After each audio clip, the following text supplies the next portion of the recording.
Hello, wonderful attendees. I'm your host, Dalvinder Kaur from lovely Professional University.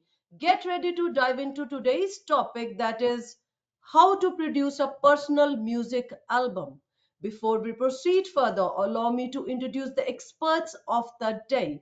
Dr. Kumar Sargam, Assistant Professor and HOD, School of Liberal and Creative Arts, with over of decade of experience. He has taught at institutions like Central University of Sikkim and Indian Idol Academy. He has judged prestigious competitions, hosted concerts, and published research in national journals, contributing significantly to Indian classic music and education. So now I would like to introduce the alumni also in this webinar, Mr. Maninder Singh, singer, lyricist, and music producer with a BA in music vocal from lovely Professional University and MA from PU Chandigarh. He has honored his craft both academically and professionally. He has collaborated with renowned artists like Shehnaz Gill, Jussi Gill, Shipra Goyal, and more. Before we proceed further in today's session, I would like to request everyone for any questions you can write in the chat box or in the Q&A box, and same will be addressed from my side in the end of this webinar. Now I'm going to hand over this session our experts, Dr. Kumar Sargam and Mr. Maninder Singh, and it would be an absolute delight to listen from them. Over to you both. Thank you, ma'am. Thank you for the invitations and thank you for the wonderful hosting of the webinar. I'm delighted and I'm pleased to welcome Mr. Maninder in Thank the session.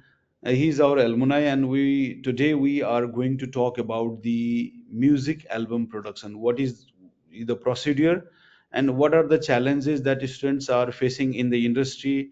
And the things we could cover is about the industry and academia bridge. So, Maninder, मैं आपसे ये जानना चाहूंगा कि आप कि journey को थोड़ा सा आप एक तरीके से बताइए कि कैसे आपने संगीत की शुरुआत की और आप आज इंडस्ट्री में एज अ लीडिंग सिंगर और लिरिसिस्ट के रूप में काम कर रहे हैं।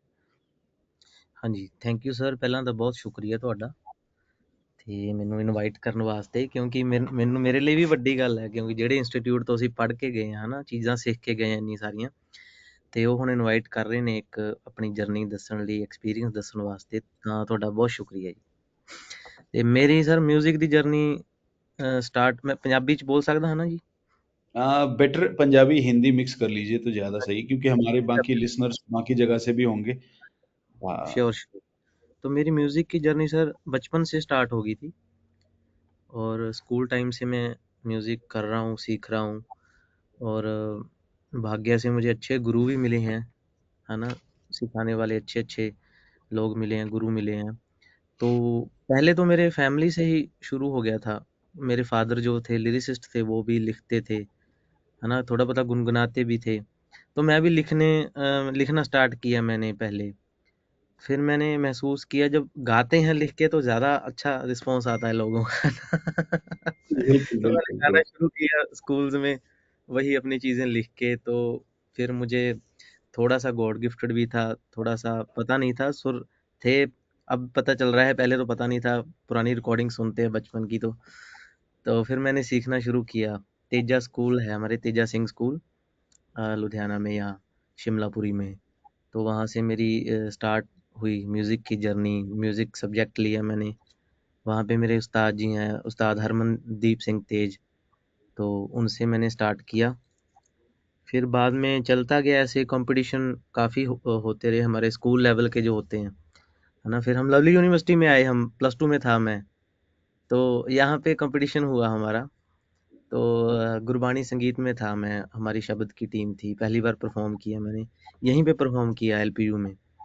तो मतलब हमारी टीम फर्स्ट भी आई पूरे है ना ज़िले में से। तो फिर जी जी। इन्होंने एलपीयू ने हमें डिपार्टमेंट दिखाया, देखो म्यूज़िक का डिपार्टमेंट है यहाँ पे। तो आप अच्छी चीज़ें सीख सकते हैं, है ना?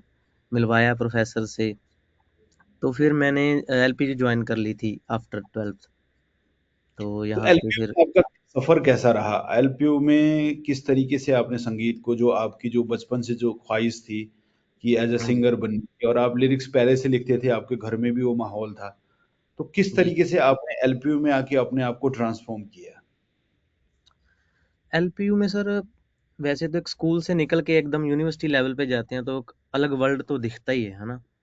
तो जी। उसे समझने में थोड़ा लगा टाइम, 2 4 5 महीने लगे। फिर थोड़ा हम लाइवली हुए उस माहौल के साथ, है ना?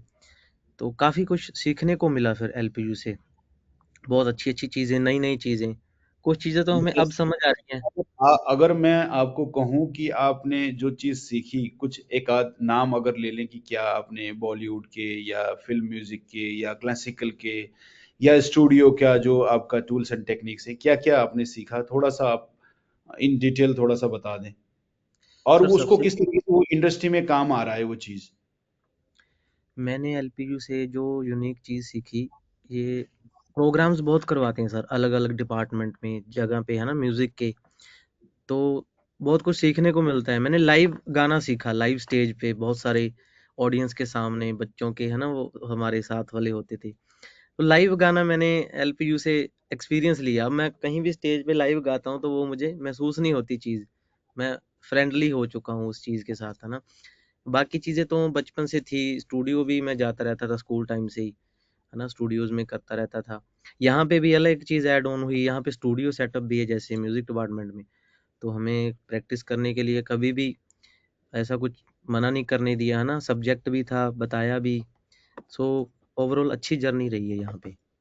जी। तो ये जो आपने जो यहाँ पे जो लाइव परफ़ॉर्मेंस सीखी, जैसे आपने कहा कि आपने लाइव परफ़ॉर्मेंस में यहाँ से धड़का खुल गया आपका कि आपको मास में गाने की या पब्लिक सिंगिंग की। जी, तो जी। उसका बेनिफिट तो आपने फर्दर भी उसका भरपूर लाभ उठाया, आप अच्छा परफ़ॉर्म भी कर रहे हैं। स्टूडियो की लर्निंग की जो क्लासरूम में जो टीचिंग लर्निंग थी, जैसे हम राग सिखाते हैं, या उसका कितना बेनिफिट मिला, या सुर का जो क्लासरूम की टीचिंग थी, उसको किस तरीके से आपने एज़ अ एलुमनाई आप अब उसको जब रिव्यू कर रहे हैं, किस तरीके से देखते हैं? अच्छा रहा सर, जैसे हर किसी की अलग-अलग लाइफ़ होती है ना, जर्नी होती है। तो मैंने जैसे पहले भी बताया, भाग्य से मुझे अच्छे गुरु मिले थे, पर्सनली भी मैं सीखता था। तो मुझे यहाँ आके अच्छा ही लगा कि हम वो चीज़ें करते हैं, है ना, फिर यहाँ के भी करते हैं, वो प्रैक्टिस होती है अच्छे से। यहाँ अलग-अलग नई-नई बंदिशें सीखने को मिलती हैं। अलग-अलग टीचर्स, प्रोफ़ेसर अलग घराने से आते हैं, तो एक मिक्सचर मिक्सचर सीखने को मिला हमें। यहाँ हमारे जी, दीपक शर्मा गुरुजी थे, जो फर्स्ट ईयर में, है ना, फर्स्ट सेम में, नालागढ़ से हैं वो, पंडित यशपाल जी के शागिर्द थे। तो वो मिले, उनसे बहुत कुछ सीखने को मिला। अभी भी हम इन टच हैं, है ना, उनके साथ जी, पर्सनली। जी, जी। हाँ जी, हाँ जी, जी। जी।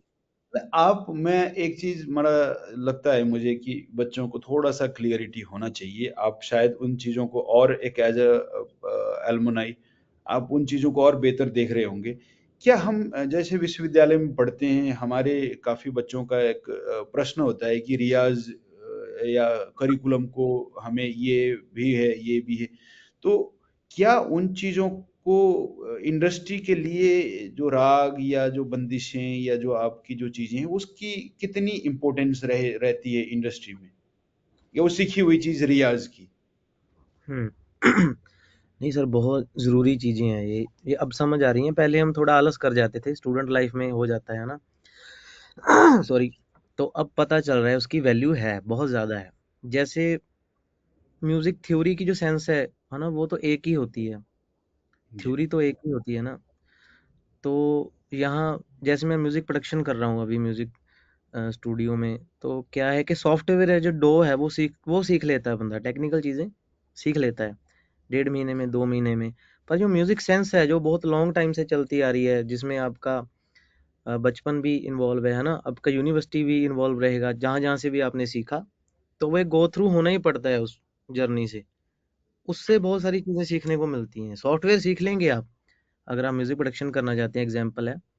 डेढ़ 2 ढाई 3 महीने में सीख लेंगे टेक्निकल चीज़ें। जो म्यूज़िक थ्योरी है, उसको टाइम लगता है बनने में। और यूनिवर्सिटीज़ कोई भी हो, चाहे एलपीयू हो, कहीं भी म्यूज़िक है ना, कुछ भी है, तो वो चीज़ें ज़रूरी है उस जर्नी से निकलने के लिए, तो वो आगे काम भी बहुत आती हैं। जैसे अब मैंने पिछले 4 साल से शुरू किया है म्यूज़िक प्रोडक्शन, तो मेरी कंपोज़िशन में जो मैंने सीखा है, क्लासिकल राग का जो टच आता है, बहुत अलग-अलग कंपोज़िशनें बनती हैं अपने आप से। वो जो एक सबकॉन्शियस में पड़ी हुई हैं ना चीज़ें, मुझे मुझे लगता है वो उसी चीज़ों से बाहर आ रही हैं अभी, है जी ना? बिल्कुल।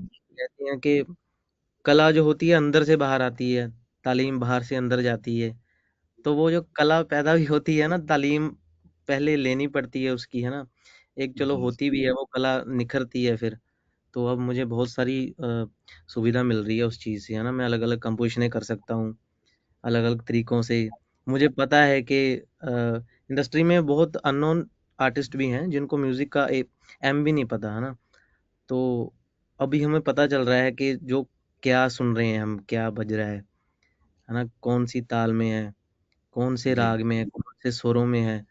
तो ये चीज़ें जब फ़ील करते हैं तो मज़ा आता है, हाँ भी ठीक है, हमें पता है कि क्या चल क्या रहा है। जी जी जी। हाँ जी।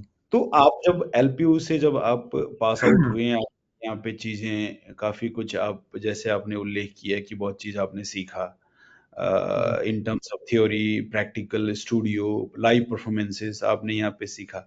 तो जब आप इंडस्ट्री चले गए यहाँ से, तो इंडस्ट्री में आपको किस तरीके की शुरुआत आपने की और क्या अपॉर्चुनिटीज दिखी, किस तरीके की चैलेंजेस आपको फेस हुआ, उसकी थोड़ा जर्नी के बारे में भी थोड़ा सा बताएंगे।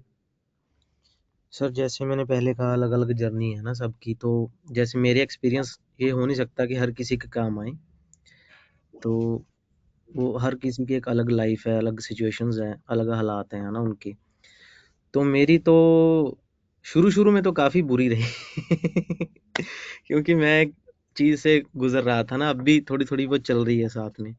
तो वो मैं चीज़ें शेयर कर सकता हूँ कि आपने किस चीज़ों से बचना है। जैसे तो जैसे मैं आया, एक साइनिंग की बहुत बड़ी प्रॉब्लम चल रही है हमारी इंडस्ट्री में।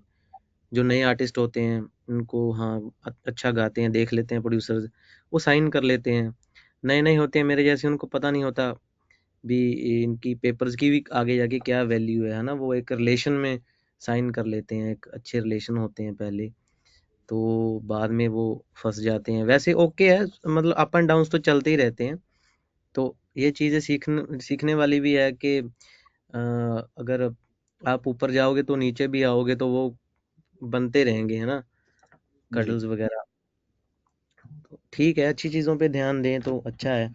मेरा तो ठीक अच्छा भी रहा, बुरा भी रहा, सीख भी रहे हैं आगे-आगे उसके नहीं, स्टेप साथ-साथ। वाइज अगर मैं बात करूं कि एक as a singer music album production के लिए अगर एक आर्टिस्ट यूनिवर्सिटी पढ़ के निकलता है, कि विश्वविद्यालय से वो पढ़ के निकल गया और वो इंडस्ट्री में अचानक पहुंच गया, तो वो एल्बम या वो गाने अपने जो प्रोडक्शंस हैं या अपने प्रोजेक्ट्स हैं उसको किस तरीके से शुरुआत करे कि वो एक कामयाबी के रास्ते आगे जाएगा, वो प्रोसेस क्या हो सकता है? एक आपकी एक एज आप उस जर्नी को लेके चल रहे हैं, आपके गाने भी आ रहे हैं, आप अच्छा काम कर रहे हैं इंडस्ट्री में, तो आप एक नया जो आपके जो जूनियर्स हैं या आपके जो हमारे यूनिवर्सिटी के और छात्र छात्राएं जो अभी फर्दर करियर के बारे में सोच रहे हैं, तो किस तरीके से शुरुआत करें कि वो इंडस्ट्री में उनको बूस्टअप मिल जाए या उनको बिना हडल्स या बिना ऐसे कुछ रास्ता दिख जाए, ताकि वो मेहनत तो देखिए मेहनत के बिना तो होता नहीं है, पर जब आप एक सरल रास्ता, आपको सही सटीक रास्ता पता चल जाता है तो आपकी जो जर्नी है वो और आसान हो जाती है। तो मैं आपसे चाह रहा था कि एक एज अ सिंगर एल्बम या वो जब अपना प्रोजेक्ट करना चाहता है, चाहे वो अपने इंडिविजुअल हो चाहे वो इंडस्ट्री बेस्ड, तो किस तरीके से उसको सोच बनानी चाहिए और किस दिशा में उसको काम करना चाहिए, वो थोड़ा सा आप बताएं। हाँ जी। सर मुझे तो लगता है पहली बात ना, पाथ क्लियर होना बहुत ज़रूरी है कि आपने करना क्या है। तो मेरा वो क्लियर होने में बहुत समय गया, है ना? तो ठीक है, उस समय में सीखा भी बहुत कुछ। पर वो पाथ क्लियर होना पहले ज़रूरी है। आपने सिंगर बनना है, आपने लिरिसिस्ट बनना है, या आपने म्यूज़िक प्रोड्यूसर बनना है, जहाँ आप सब कुछ कर सकते हैं, है ना? ये भी है एक।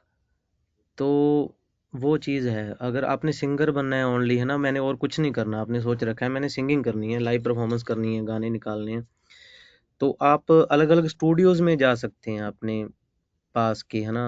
अपने शहर के। अगर आपको फैमिली अलाउ करती है ना आप, तो आप यहाँ चंडीगढ़ है, मोहाली, यहाँ पंजाबी इंडस्ट्री शुरुआत हो जाती है यहाँ यहाँ से, है ना? फिर आगे बॉम्बे, आगे कहीं और जा सकते हैं। तो यहाँ अलग-अलग सेशन लगाओ, है ना? अगर सिंगर है कोई स्टूडियोज़ में जाके कि मैंने ये गाना लिखा है, अगर लिखते भी हैं तो किसी से गाना ले भी सकते हैं, है ना? अभी मतलब शुरू करना ही एक दिक्कत लगती है बंदे को, बाद में सब ईज़ी हो जाता है। तो एक बिना सोचे समझे हाँ, एक्शन लेने बहुत ज़रूरी है, मैंने ये सीखा। मैंने बहुत लेट एक्शन लिए, जो मेरी कमियाँ थी वो वो मैं बताऊँगा यहाँ पे। एक्शन लेना बहुत ज़रूरी होता है। मतलब मैंने सोचने में बहुत वक़्त मैंने बिताया है अपना। तो अभी मैं डबल स्पीड से कर रहा हूँ काम, है ना? एक्शन ले रहा हूँ प्रॉपर, जो सोच लिया करना है। जी उसका जी रिस्पॉन्स क्या आता है, उस अगर आप फेल भी होते हो तो सीखने को मिलता है उससे, है ना? पहले मुझे ये बातें लगती थी कि आप फेल हो, जैसे मोटिवेट नहीं करते एक जी दूसरे जी। को, या कोई बात नहीं, फेलियर में भी सीखने को मिलता है, पहले बातें लगती थी। अब मैं एक्सपीरियंस कर रहा हूँ, मुझे सच में लग रहा है कि हाँ, अगर आप फेल हुए तो सीखो, आगे बढ़ो, क्यों फेल हुए, है ना? उसका रीजन ढूंढो, क्योंकि जी। जिंदगी का नाम भी रीजन ढूंढना ही है। कारण ढूंढते रहते हैं हम, ये होगा, क्यों हो गया, क्यों हो गया, है ना? ये ठीक कैसे होगा?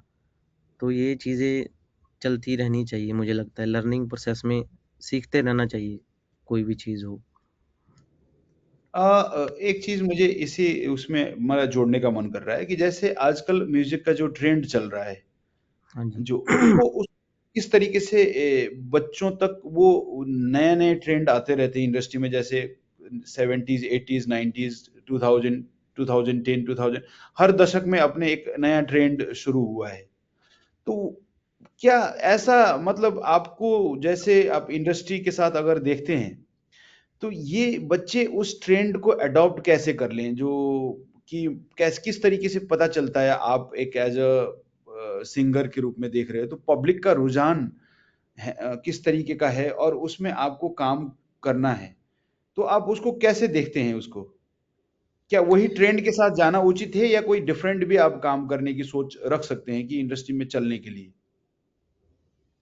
ये सर मुझे लगता है, आप हर एक आर्टिस्ट की अपनी चीज़ तो होती है एक, है ना? जो ट्रेंड का है, ट्रेंड का तो हमें सोशल मीडिया से पता चल जाता है क्या चल रहा है, कैसे है।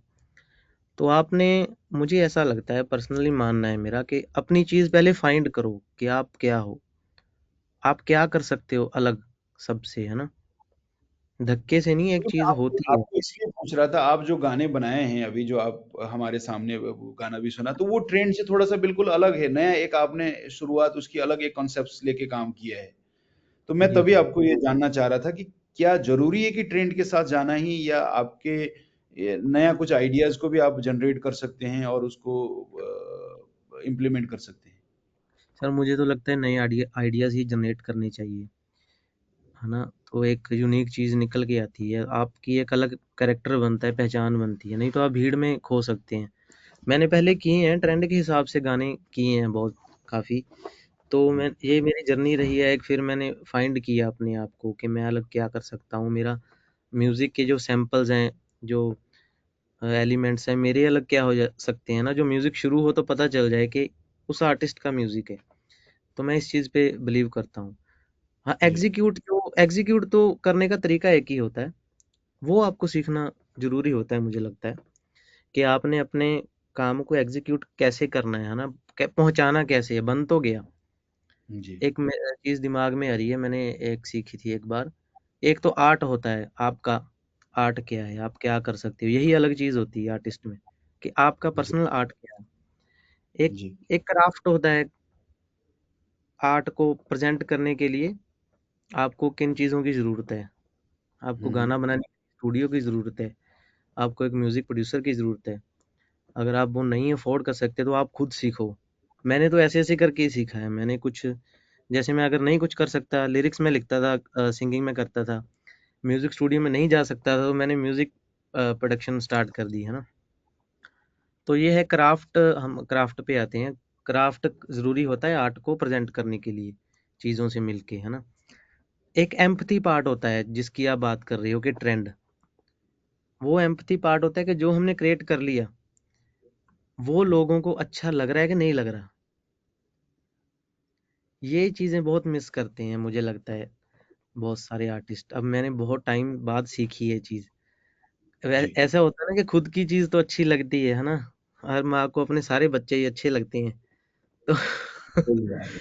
वो जो नहीं आपने तो चीज़ क्रिएट कर ली है, वो लोगों को अच्छी लग रही है कि नहीं लग रही है, आपको वो एक्सेप्टेंस भी होनी चाहिए। अगर नहीं लग रही है, तो आपने वो करना क्यों नहीं लग रही है, आपने इस पे काम करना है ना? अभी कैसे लगेगी अच्छी और मैं क्या कर सकता हूँ? वो एम्पैथी पार्ट होता है वो। अगर ट्रेंड और भी कुछ चलता हो, तो वो अगर आपने वो एम्पैथी पार्ट सीख लिया, तो अब आप अपनी यूनिक चीज़ भी पेश कर सकते हैं और उसमें सक्सेसफुल हो सकते हैं, मुझे ऐसा लगता है। जी। कोई ऐसा मतलब आप जैसे कुछ ऐसे भी बच्चे अपने हैं या स्टूडेंट्स हैं जो म्यूजिक प्रोडक्शन में उतना अच्छे नहीं हैं या स्टूडियो के काम में उतने अच्छे नहीं पर गाते बहुत अच्छा है। तो जी। क्या हम इंडस्ट्री में ऐसे कोई पॉसिबिलिटीज है कि वो अपने प्रोड्यूसर को खोजें या फाइनेंस सपोर्ट खोजें ऐसे इंडस्ट्री में कहाँ कैसे इन चीज़ों को वो अपने मतलब एल्बम या प्रोडक्शन के लिए यूज करें रिसोर्सेज कैसे मैनेज करें ये कुछ आइडिया आप थोड़ा-सा इसके बारे में थोड़ा बता दें। क्योंकि जो प्रोडक्शन जैसे आप तो सारा काम आप खुद लिरिक्स भी लिख लेते हैं प्रोडक्शन भी कर लेते हैं, म्यूज़िक भी बनाते हैं और सिंगर भी अच्छे हैं। तो पर कोई एक एक फ़ील्ड में अच्छा होगा। जैसे कुछ बच्चे जी। हैं ऐसे, किसी एक फ़ील्ड में उनका कमांड है पर बाकी में उनका उतना पकड़ नहीं है। वो इंडस्ट्री जाना चाहते हैं, तो उनको कैसे आप क्या सजेशंस देंगे? किस तरीके से वो अप्रोच करें इंडस्ट्री में ताकि उनके भी प्रोजेक्ट्स आएँ, एल्बम्स आएँ? वही है सर, अगर जिस चीज़ की कमी होती है ना, तो वो बाहर से ढूँढी जाती है, मुझे लगता है। अगर आप म्यूज़िक प्रोडक्शन नहीं कर रहे, जहाँ आपकी सिचुएशन है, वैसे तो कर सकते हैं म्यूज़िक सेंस रखने वाले। ये चीज़ बहुत बड़ी नहीं है हमारे लिए, है ना? मेहनत करें तो कर सकते हैं। मैंने यूट्यूब से सीखना स्टार्ट किया था, अब मैं प्रोफ़ेशनल से भी सीखता हूँ। अभी भी सीख रहा हूँ, कुछ ना कुछ सीखता ही जाता हूँ। तो अगर आप नहीं, आपकी सिचुएशन अलाउ करती या आप नहीं खुद कर रहे, तो आपको वो बाहर से ढूँढनी पड़ेंगी चीज़ें। सेशन, जैसे मैंने पहले भी कहा था कि सेशंस लगाएँ अलग-अलग म्यूज़िक स्टूडियो में। आपकी ट्यूनिंग किसके साथ होती है, ये भी एक बहुत बड़ी चीज़ है ना? आप मिलके 2 बंदे मिलके क्या चीज़ अच्छी बना सकते हैं। तो ये ग्राउंड लेवल पे काम मुझे लगता है होना चाहिए, ये करना चाहिए। अगर आप घर हैं, कहीं भी हैं, तो आपके आस-पास कौन है, आप सर्च कीजिए। जहाँ इंडस्ट्रीज़ में कौन-कौन काम कर रहे हैं मेन स्ट्रीम में, है ना? उनके साथ पहुँच करने की कोशिश कीजिए लिंक्स के थ्रू। ये जो हमारी इंडस्ट्री है लिंक्स पे बेस्ड चलती है। लिंक, किसी से मिलना है, हाँ जी, लिंक निकालो, उनके साथ मिलो जाके। ये चीज़ें ज़रूरी होती हैं। ये अपने आप जाएँगे तो वो उतनी वैल्यू नहीं दे पाएँगे, है ना? ये चीज़ें कर सकते हैं।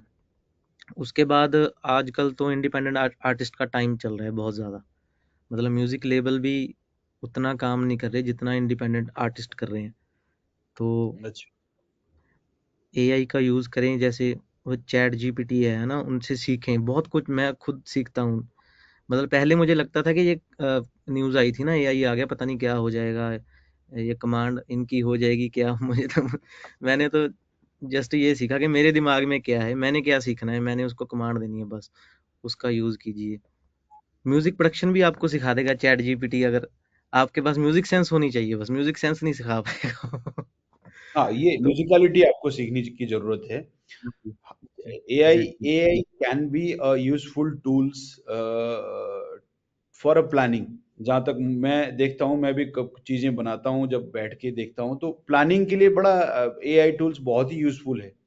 आपको बिल जो रिसोर्स मैनेजमेंट के लिए जितना टाइम लगता था वक़्त पहले, अब वो एआई की वज़ह से हमें कम लगता है क्योंकि वो वेरियस काइंड ऑफ इन्फॉर्मेशंस को आपको एक जगह पे दे देता है।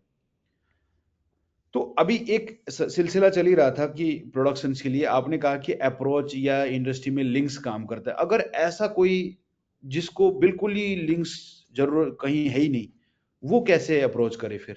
ऐसा भी कुछ होगा ना रास्ता, जिसके पास कुछ भी कोई संबंध नहीं है। मान लीजिए मैं बॉलीवुड जाना चाहता हूँ, मेरा कोई वहां पे संपर्क नहीं है, कैसे करे? कोई रास्ता आपने कुछ अख्तियार किया हो, कुछ ऐसा कोई रास्ता या कुछ आपको आइडिया हो? इंडस्ट्री में काफ़ी सारे लोगों से आप मिलते हैं। जी, जी। सबसे सर बड़ा हथियार मुझे लगता है सोशल मीडिया।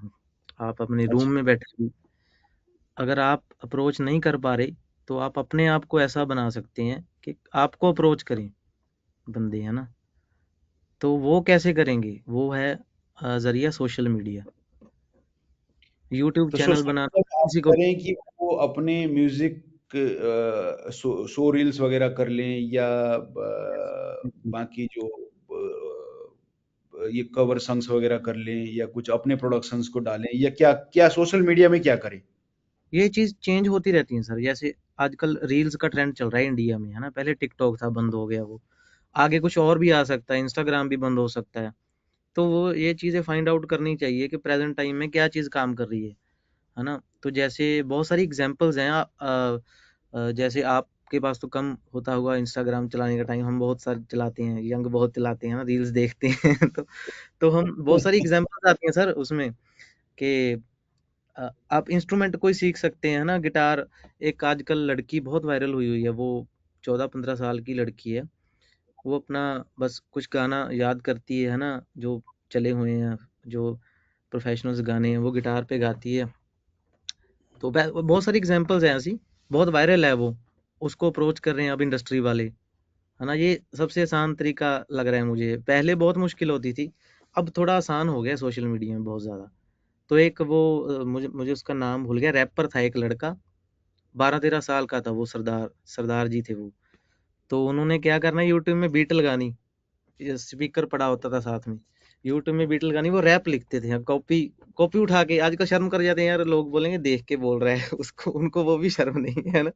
कॉपी पे लिखा उन्होंने, हाँ जी, रैप शुरू कर दिया करना। उनका भी काउंट इतना अच्छा चला गया, वो इंटरनेशनल आर्टिस्ट के साथ कोलैबोरेशन कर रहे हैं अब वो, है ना? तो ये चेंज होने में बहुत टाइम नहीं लगता है, मुझे लगता है आसान भी हो चुका है। बस आपको एक्शन लेना है, अपनी शर्म खत्म करनी है और सब कुछ छोड़ के, सोचना बंद करके काम करना शुरू कीजिए, बस इतना ही है।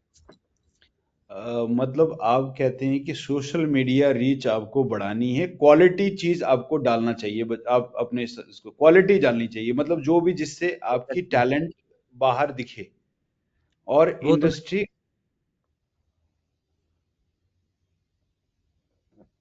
ये आपका सजेशन है। जी,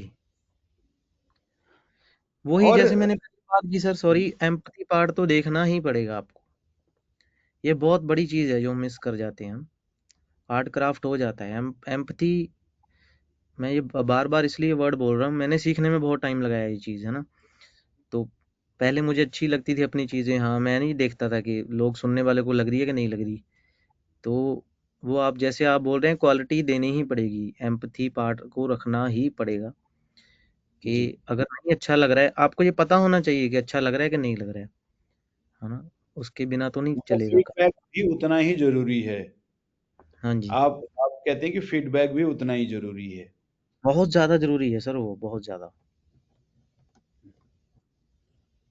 अभी मुझे एक चीज इसी में मुझे जोड़ने का मन कर रहा है, आपका जो रिसेंट प्रोजेक्ट है उसके बारे में थोड़ा सा आप बताएं, कैसे आप अपना म्यूजिक एल्बम कर रहे हैं, उसका भी थोड़ा सा आप बता दें कि आपने बहुत अच्छा उसमें कॉन्सेप्ट्स लेके आए, वीडियो शूटिंग का भी एक डिफरेंट कॉन्सेप्ट है आपका और आपके गाने का भी एक अलग कॉन्सेप्ट आपने किया है, तो वो थोड़ा सा आप उसके बारे में। जी, जी। जैसे मैंने सर पहले ही कहा था कि मैं खुद की चीज़ फाइंड कर रहा था, है ना? काफ़ी हो भी चुकी है अब कि मैं अलग क्या कर सकता हूँ। तो मैंने अपना एक म्यूज़िक का डिफरेंट एक चीज़ सोची, है ना? उस पे काम किया। तो जैसे मैं अपनी इमेज क्रिएट करना चाहता हूँ, है ना? कि मेरी लाइव आर्टिस्ट वाली इमेज जाए।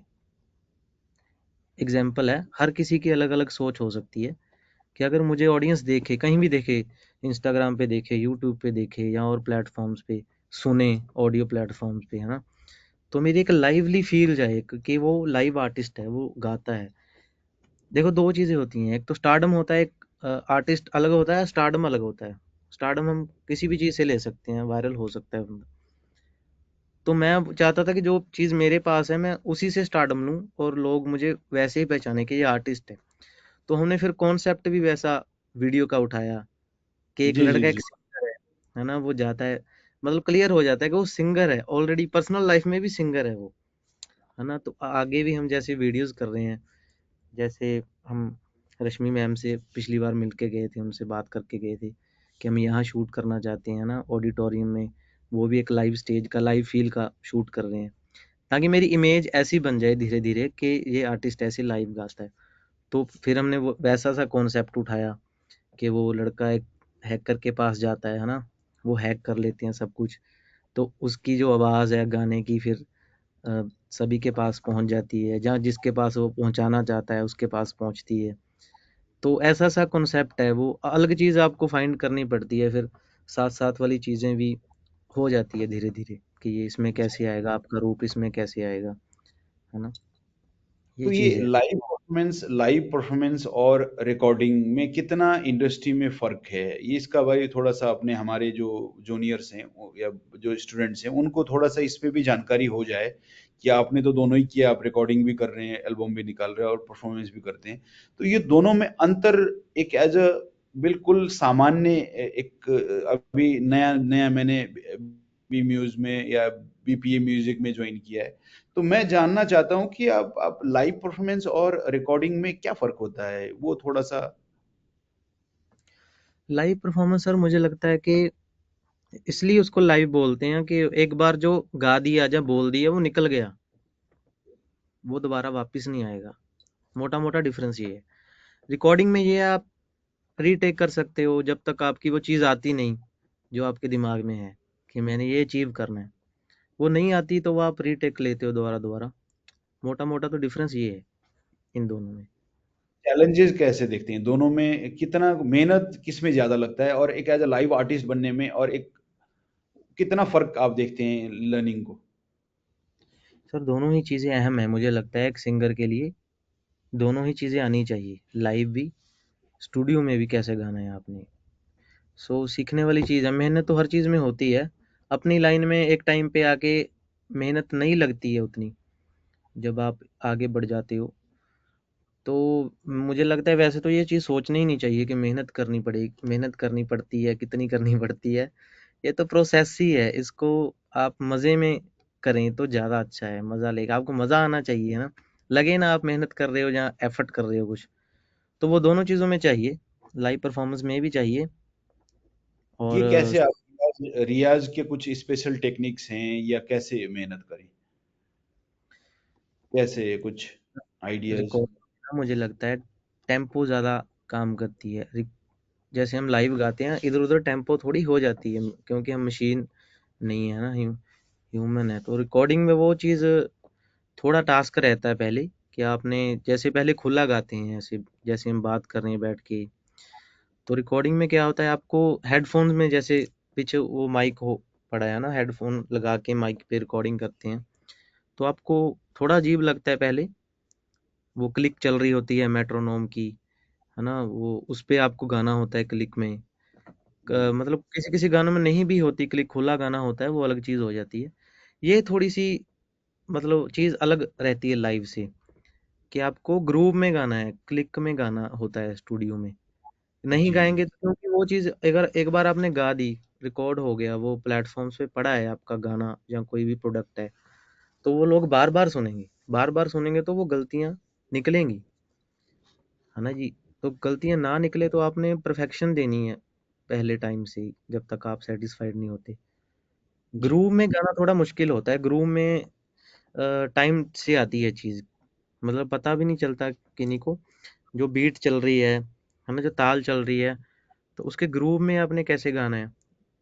एक तो मशीनी हो गया, मतलब पहले-पहले चीज़ें सीखने के बाद ऐसे लगता है टक वो क्लिक चल रही है, टक, टक, टक मशीन, एक मशीनी सा बन जाता है ऐसे गाना, वो भी नहीं, उसमें इमोशन भी होनी चाहिए, ये भी टास्क है ना। टेम्पो में भी हो, इमोशंस भी हो, और वो सुर में तो चलो ख़ैर होना ही चाहिए, पर आजकल ट्यूनर भी सँभाल लेते हैं थोड़ा बहुत काम। पर आपने ट्यूनर जो है उसकी जो वर्तों है उसकी ऐसे हो सकती है कि वो भी एक अलग टेक्सचर देने के लिए होता है वोकल में, मैं उसे जैसे यूज़ करता हूँ, है ना? जी जी तो ऐसा नहीं है कि वो अच्छी चीज़ नहीं है, उससे एक टेक्सचर अलग बन जाता है आपकी वोकल का। अलग-अलग जी कंपनीज़ के ट्यूनर आते हैं, वो अलग टेक्सचर बनाता है, वो हिप हॉप जॉनर का टेक्सचर बना देता है। वो पॉप जॉनर का बना देता है ना, तो उसको ऐसे यूज़ कर सकते हैं। जी जी। काफी सारी हाँ जी। चीजें आपसे आपने जान लिया, जर्नी के बारे में समझ लिए, आपके म्यूजिक एल्बम के बारे में समझ लिए, एआई के बारे में भी कुछ आपने बताया, और जी, जी। प्रैक्टिस के बारे में भी आपसे बात हुई। तो मैं अब लास्ट में आपसे एक चैलेंजेस जो आज अमूमन दिखता है कि इंडस्ट्री में जाने के बाद, तो क्या चैलेंजेस फेस होती है, जैसे एक as a newcomer industry में जाता है, तो उन चैलेंज को वो पहले से कैसे प्रिपेयर करके जाएं कि उनके एल्बम्स, उनके प्रोजेक्ट्स वो आसानी से वो एग्जीक्यूट कर पाएं? तो वो कुछ चैलेंजेस अगर आपके मन में ऐसा लगता है कि ये चीजें स्टूडेंट्स या जो हैं वो उसको ध्यान में रख के इंडस्ट्री में जाएं, तो उनको हर्डल्स कम आएगी। उनको एक छोटा सा लास्ट में आपसे ये मैं जानना चाहूंगा बिफोर कंक्लूडिंग द वेबिनार, या कोई सजेशंस आप देना चाहें जो अपने जो हमारे जो लिसनर्स हैं उनके लिए। चैलेंजेस सर अलग-अलग हो सकते हैं सबके लिए, जैसे मैंने पहले बोला। तो सबसे बड़ी बात मुझे वही यही लगती है कि लाइन में लगना बहुत ज़रूरी है। आप लाइन के बाहर खड़े होके सोचते रहेंगे कि हम आगे जाएँगे, वो कैसे जाएँगे? है ना? लाइन में लगेंगे तो एक दिन आपकी बारी आ जाएगी, आपकी टर्न आ जाएगी, आपका समय आ जाएगा। तो वो वही चीज़ है जो मैंने पहले बोला था, एक्शन लेना बहुत ज़रूरी है ना? मतलब स्ट्रगल बहुत जरूरी है, आप आपको भीड़ में स्ट्रगल करना जरूरी है। आजकल कोई ऐसा मतलब सिल्वर स्पून का कोई जमाना है नहीं, आप यही कहना चाहते हैं ना? हाँ जी, हाँ जी, स्ट्रगल सर वैसे सोचना नहीं चाहिए कि जैसे स्ट्रगल है ये, आप मज़े में करो, अच्छे से करो, कोई बात नहीं। आप प्रिपेयर रहो कि आप गिरेंगे, प्रिपेयर रहो कि ये होगा ही, क्योंकि दिन है तो रात भी है ना? जी। ये तो होना ही है, ये इससे आप भाग नहीं सकते कभी भी। तो आप गिरेंगे तो आप उठें दोबारा, है ना? कोशिश करते रहें। जो जितना बड़ा आर्टिस्ट है उतनी बड़ी दिक्कत है उसके लिए, हम जैसे देखते हैं, बातें सुनते हैं। तो ये चीज़ें तो चलती ही रहेंगी, आप इसको स्ट्रगल मत मान के चलिए। स्ट्रगल बिल्कुल मत मानिए, आप मज़े से करिए काम बिल्कुल। तो आपकी जो जर्नी है और भी अच्छी हो जाएगी इससे, मुझे लगता है। जो होना आप होता है वो तो रहना होता है। हाँ जी, अब अंत में मैं आपसे कुछ सजेशंस चाहूंगा हमारे जो लिसनर्स हैं उनके लिए, कि क्या सजेशंस आप देंगे कि एक as a music album productions के लिए कैसे वो जाएं और किस तरीके से अप्रोच करें, और किस तरीके से उसको पहले से प्रिपेयर्ड रहें ताकि उनके आने वाले दिनों में वो अच्छा काम कर पाएं। आपका सजेशंस या कोई चीज जो मेरे से रह गया वो आपको पूछने में, जो आप बताना चाहते हो, तो वैसी कुछ हैं तो आप उस पे थोड़ा सा हमें बताएं, प्रकाश डालें इन चीजों पे। हाँ जी, हाँ जी। मुझे लगता है सब कुछ मैं बोल ही चुका हूँ जितना मैं बोलना चाहता था।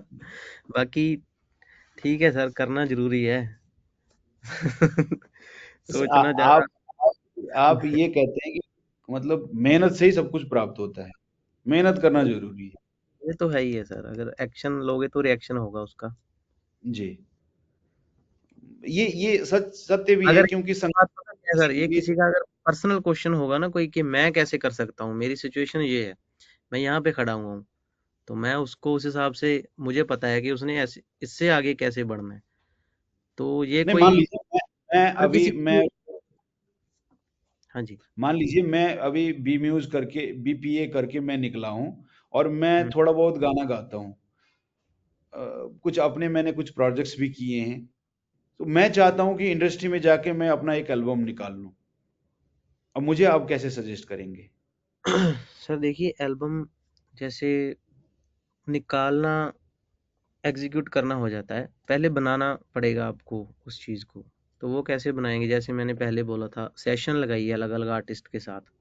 अगर आपके पास वो भी सुविधा नहीं है, तो मैंने अपनी ज़िंदगी में सबसे पहला गाना जो बनाया था, मैंने फ़ोन पे बनाया था वो। बार-बार वही बात आ जाती है कि आपने किसी भी चीज़ से रुकना नहीं है। आप सोच रहे हैं कि यहाँ मैं पहुँच गया, आगे कैसे बढ़ूँ? है कोई रास्ता वहाँ पे, ढूँढना पड़ता है वो। तो मैंने पहला गाना अपना जी। फ़ोन पे बनाया, और उसके गैराज बैंड करके एप्लीकेशन आती है आईफ़ोन में। तो मैंने वो सैमसंग के मेरे पास हेडफ़ोन थे, उससे रिकॉर्ड किया मैंने, है ना, रूम पे जाके सीखा कि जैसे डिस्टॉर्शन हो रही है वोकल की, है ना, तो मुझे कहाँ से कितनी दूरी से रिकॉर्ड करना है उसको, है ना। उसको फिर वो गैराज बैंड के डॉ में उसको जाके मैंने इंपोर्ट किया, उसी से म्यूजिक बनाया, जो कीवर्ड्स होते हैं वो उसके, उसको लेके, है ना, चीज़ों को।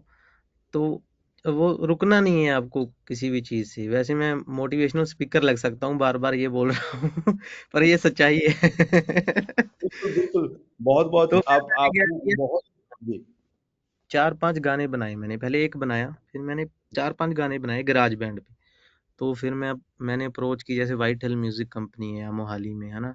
स्पीड जी रिकॉर्ड्स हैं, टी सीरीज़ हैं। मैंने अप्रोच करके उनको ये बताया भी बाकायदा कि मेरी ये जी थिंकिंग है, मेरा थॉट प्रोसेस है ना? तो इन चीज़ों को और भी प्रोफेशनल कर सकते हैं। ये जस्ट आपको प्रेज़ेंटेशन देने के लिए है कि मैं ये जी कर जी सकता हूँ, जी जी है ना? जी जी जी तो बिल्कुल और भी बिल्कुल। आगे कर सकते हैं। ये मेरी जर्नी रही है, तो ये चीज़ें हैं सर।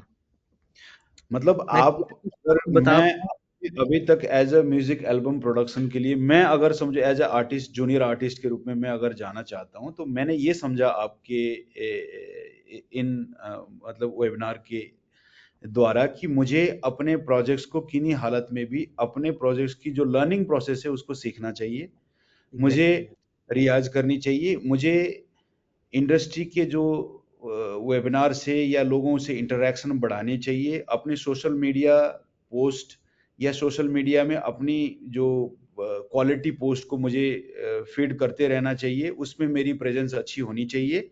और मैं रियाज में, और मैं जब इंडस्ट्री में जाने की मेरी कोशिश है, तो मैं अपने गानों को किन्हीं रिसोर्सेज के, जो भी मेरे पास बेस्ट रिसोर्सेस है, उस रिसोर्स, चाहे वो मेरा फ़ोन हो, चाहे मेरा लैपटॉप हो, चाहे मेरे आसपास में जो यूनिवर्सिटी के मेरा जो हमारा स्टूडियो है, उस स्टूडियो में कोई भी प्रोजेक्ट अपने बना के मैं अपने पास कुछ चीज़ें लेके जाऊं, ताकि मैं प्रोड्यूसर को या कोई भी इंडस्ट्री के जो एक्सपर्ट है उन तक अपनी चीज़ों को बेहतर तरीके से प्रेजेंट कर पाऊं, और मुझे स्पॉन्सरशिप मिले, या कहीं से मुझे फंडिंग मिले, या कहीं से मुझे अप्रोच मिले।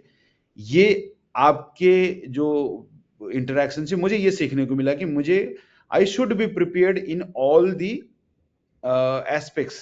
अगर मैं जी, एज अ प्रोड्यूसर हूँ, म्यूजिक प्रोडक्शन जानता हूँ नहीं जानता हूँ, कोई भी चीज मैं करता हूँ, पर मुझे how to engage the entire industry और उसके साथ किस तरीके से जाना है, ये चीज मैं अगर प्रिपेयर्ड रहूंगा तो मेरा एल्बम आना निश्चित है।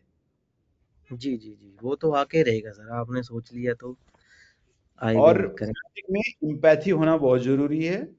म्यूजिक में आपके रियाज झलकना चाहिए, आपकी बेस्ट प्रैक्टिसेस आपकी होनी चाहिए, और क्लासरूम में जो आप सीख रहे हैं वो कहीं ना कहीं इंडस्ट्री में चीज काम आती है। ये आपने मुझे ये चीज बताया। बिल्कुल। जी। तो इन चीजों को अगर हम प्रिपेयर करें, तो हमें इंडस्ट्री में एक तरीके से एक गेटवे टू द इंडस्ट्री हो सकता है कि हम वहां जाके अपने को प्रेजेंट कर सकते हैं। अब फेलियर होना भी एक सीख है, आप जैसे बता रहे हैं, सक्सेस होने के लिए फेलियर होना भी जरूरी है, ये भी बिल्कुल, आपने मुझे समझाया। और गाने की कॉन्सेप्ट्स या जो ट्रेंड है, उस ट्रेंड के हिसाब से ना चल के भी आप अपने इनोवेटिव आइडियाज को भी एग्जीक्यूट कर सकते हैं, ये भी आपने मुझे बताया। जी, जी। Thank you Maninder. अब हम दलविंदर मैम की तरफ जाएंगे, सम क्वेश्चनियर होंगे, तो she will take some questions from the audience and will try to Thank answer that. you. Thank you so much. Thank you so much, Dr. Kumar Sargam and Mr. Maninder Singh. So it was wonderful watching you talking on how to produce a personal music album in depth. Can we take questions, Mr. Maninder and Dr. Sargam? या ma'am, या sure. So Gurpreet Kaur is asking here, what essential equipment and software do I need for recording and producing my album? इसका जवाब मनिंदर देंगे या मैं दे दूं? So, जैसे आपको सही लगे सर। नहीं, मनिंदर देंगे, ही इज डूइंग इंडस्ट्री। जवाब मेरे yeah. पास भी है, द आंसर में भी कॉमन, हम लोग दोनों एक ही आंसर देंगे।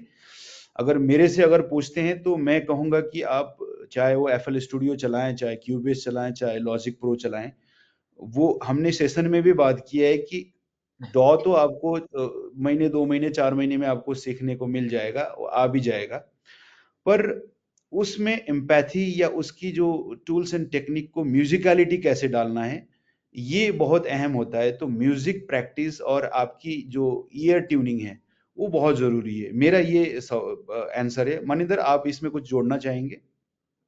यस सर, यही है मेरा भी मोटा मोटा आंसर है जो।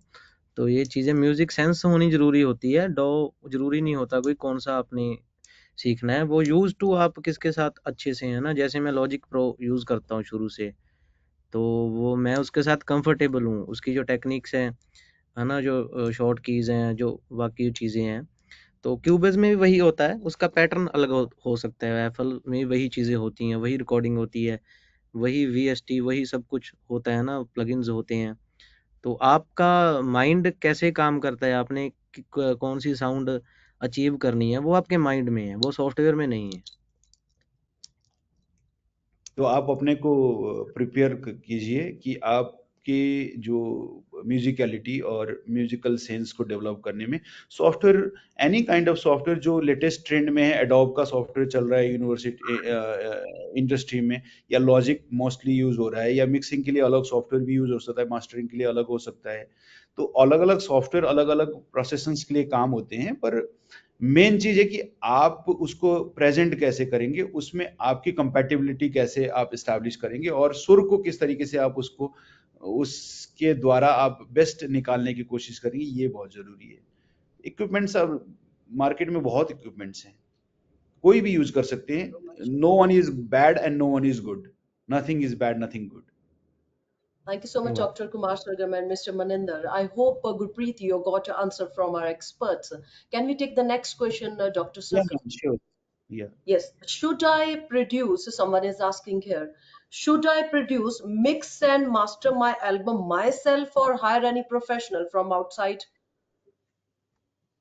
जी, आप। मनिंदर, आप इसका जवाब दे दे। हाँ जी, हाँ जी। एक टाइम होता है हर किसी, ये एक मिक्स मास्टर की भी अलग स्टडी है। म्यूजिक प्रोड्यूस करना और मिक्स मास्टर करना दोनों अलग चीज़ें हैं। वो हम, जैसे मैं अपनी डमीज वगैरह बनाता हूँ, गाने बनाता हूँ, मैं अपने बिहाफ से बताता हूँ कि मैं कैसे करता हूँ। तो जैसे उन चीज़ों में मिक्सिंग होती है जब आप प्रोड्यूस कर रहे होते हैं, वो इतनी प्रोफेशनल मिक्सिंग नहीं होती है ना। वो जस्ट आप सुनने के लिए, रेफरेंस के लिए आप कर लेते हैं, थोड़ा ईक्यू कर लिया या कुछ कंप्रेस कर लिया, कुछ भी कर लिया। तो एक मिक्स मास्टर की भी एक अलग स्टडी है, एक अलग वर्ल्ड है उसका। अगर आप उसमें जाना चाहते हो तो वो जैसे एक साउंड है, साउंड को आपने बना तो लिया है ना, तो वो कैसे साउंड करेगी, हर जगह पे कैसे साउंड करेगी वो प्रोफेशनली, है ना, जो गाने चल रहे हैं उनके साथ कैसे compete करेगी साउंड, तो जो लाउडनेस क्या रहेगी उसकी, ये चीज़ें मिक्स मास्टर में आती हैं। वो एक अलग थीम है, वो आप खुद से भी कर सकते हैं, वो मुश्किल नहीं है। बट एक टाइम कंज्यूमिंग तो है, एक हर किसी चीज़ में टाइम तो लगता ही है, उसमें थोड़ा ज़्यादा लगता होगा। पर मेरा सजेशन है कि अगर आप इंडस्ट्री लेवल के प्रोजेक्ट कर रहे हैं, तो जी, बेहतर कि आप एक्सपर्ट से ही जाएं, तो आपका वो प्रोजेक्ट ज्यादा खिल के आएगा। क्योंकि बिल्कुल। इंडस्ट्री में एमेच्योर्ड, हम अपने प्रोफेशनल, मैं भी थोड़ा बहुत चला लेता हूँ लॉजिक प्रो, पर जब मैं इंडस्ट्री लेवल के प्रोजेक्ट अगर करने की सोचता हूँ, तो आई शुड हायर प्रोफेशनल्स। जी, तो उसमें आपकी क्वालिटी ज्यादा, क्योंकि वो मार्केट में सेलेबल भी तो होना चाहिए। बिल्कुल, बिल्कुल सर, जिसका काम उसी को साझे, उनको अच्छे से पता है, वो वही करते हैं काम, है ना, जी, शुरू से। जी, तो उनको ये मुझे लगता है बाहर से अगर कराएँ तो अच्छा ही है। जी, बिल्कुल। जी। Thank you so much, Dr. Kumar and Mr. Maninder. Can we take the next question, Mr. या Maninder या and Dr. Sargam? या What are the best strategies for funding and budgeting a personal music album? Maninder. ये आपको presentation बनानी पड़ेगी पहले अपनी चीज़ों की, सबसे पहला स्टेप तो ये है। मेरी आवाज़ आ रही है? हाँ जी, हाँ या जी, you audible. सबसे पहला स्टेप ये है कि आपको अपने अगर अपनी दुकान खोल ली है, तो आपको दुकान में सामान होना ज़रूरी है। तो आप Brilliant. उसको इकट्ठा करें, मैटर इकट्ठा करें, आप पेश करने के लिए, है ना। खाली दुकान में कस्टमर आएगा तो वो चला जाएगा। सामान होना चाहिए और अच्छी क्वालिटी का होना चाहिए। है ना? तो फिर आप कस्टमर को बुलाएँ। हमारा काम तो ऐसे है कि हमें अपना सामान लेके जाना पड़ता है मार्केट में। हम्म, जैसे अलग-अलग म्यूज़िक लेबल्स के साथ मिल के काम कर सकते हैं आप। जहाँ कोई नया कोई म्यूज़िक लेबल शुरू हो रहा है ना? उनके साथ जाके आप दिखा सकते हैं कि मेरी कैपेबिलिटी ये है, मेरे पास ये है ना? आपको बिज़नेस आपको सीखना भी ज़रूरी है, एक मिस होगी चीज़। आपको आपको अपनी चीज़ का बिज़नेस पता होना चाहिए कि कैसे करेगी, क्योंकि फंडिंग वही करेगा जिसको लगेगा कि आपके साथ काम करके वो का अच्छा कमा सकता है ना, बिज़नेस कर सकता है, क्योंकि वो बिज़नेसमैन है वो, उसको कुछ नहीं लेना-देना आपसे। मतलब वो पैसे लगा के उसके डबल पैसे, ट्रिपल पैसे वापस आ रहे हैं कि नहीं आ रहे? आपकी आवाज़ नहीं आ रही सर। मेरी आवाज नहीं आ रही है। हाँ जी, पहले कुछ बोले थे आप, आवाज़ आई नहीं आपकी। मैं कह रहा था कि पोटेंशियल दिखेगी तभी वो इंडस्ट्री में बिकेगी चीज, अगर आपके एग्ज़ैक्टली। Quality afford. जी, मैं ये जोड़ रहा था आप आपके। उनको आपको ये विश्वास दिलाना है कि मेरे साथ काम करो सर, आपको बेनिफिट ज़रूर होगा। तो वो आप पे डिपेंड है, आपने कैसे कन्विंस करना है उनको। जी, तो इनलिस्टिंग आप कर सकते हैं, आप अपनी चीज़ों को बिजनेस के पर्पज से या फंडिंग के लिए आपकी क्वालिटी वर्क को आप एक स्टूडियो हायर कर लें, वहाँ पे आपकी साउंड रिकॉर्ड कर लें, एक सैंपल ऑडियो रिकॉर्ड कर लें, उसकी डमी बना लें और अप्रोच कर लें आप इंडस्ट्री के किसी भी जो प्रोड्यूसर हैं, उनको आप अपना प्रोजेक्ट दे दें और उनको भरोसा दिलवाएं कि ये आपकी सीक्वेंस है, इन चीज़ें इतना आपकी ये टारगेट है। तो एक तरीके से जो मनिंदर ने पहले कहा कि प्रेजेंटेशन तैयार कर ले और उनको कन्विंस करने की कोशिश करें, but before convincing the producers आप अपनी प्रोजेक्ट्स की जो विश्वसनीयता और उसकी गहराई को आप बेहतर आप बना के प्रेजेंट कर लें। हाँ जी। Thank you. मतलब कई बार ऐसा होता है सर, जैसे हम पहली बार जाते हैं ना किसी म्यूज़िक लेबल के पास चले गए, जैसे मैं गया था, तो सबसे पहले यहाँ व्हाइट हिल है, जैसे मैंने पहले बात की, उनके पास गया था। उनसे मुझे कुछ वो नहीं रिस्पॉन्स मिला, है ना? तो कई बारी ऐसा होता है कि हार भी मान लेता है बंदा कि यार कुछ हो तो नहीं रहा। ये थोड़ी लाइन लंबी है, तो आपको लगे रहना है, बस लगे रहना है, एक दिन आपकी टर्न ज़रूर आ जाएगी। बिल्कुल बिल्कुल बिल्कुल। Next question ma'am. Yes, thank you so much, Dr. Kumar Sargam and Mr. Maninder. I hope all the participants got their answers from our experts. Once again, thanks. And as we come to the end of this webinar, I want to express my deepest gratitude to our experts for sharing their valuable insights and expertise with us. Your presence, enthusiasm, and active participation have made this experience truly special. Hopefully, the attendees found this webinar to be valuable and will be able to utilize the information for better decision making regarding admissions. If anyone wants to access this webinar again, they can visit our website, that is lpu.in, or can be accessed on YouTube also. Stay connected with us for future webinars. Until we meet again, with the permission of my seniors, I would be signing off this webinar. Take care and goodbye. Thank you. Thank you ma'am, बहुत शुक्रिया ਤੁਹਾਡਾ।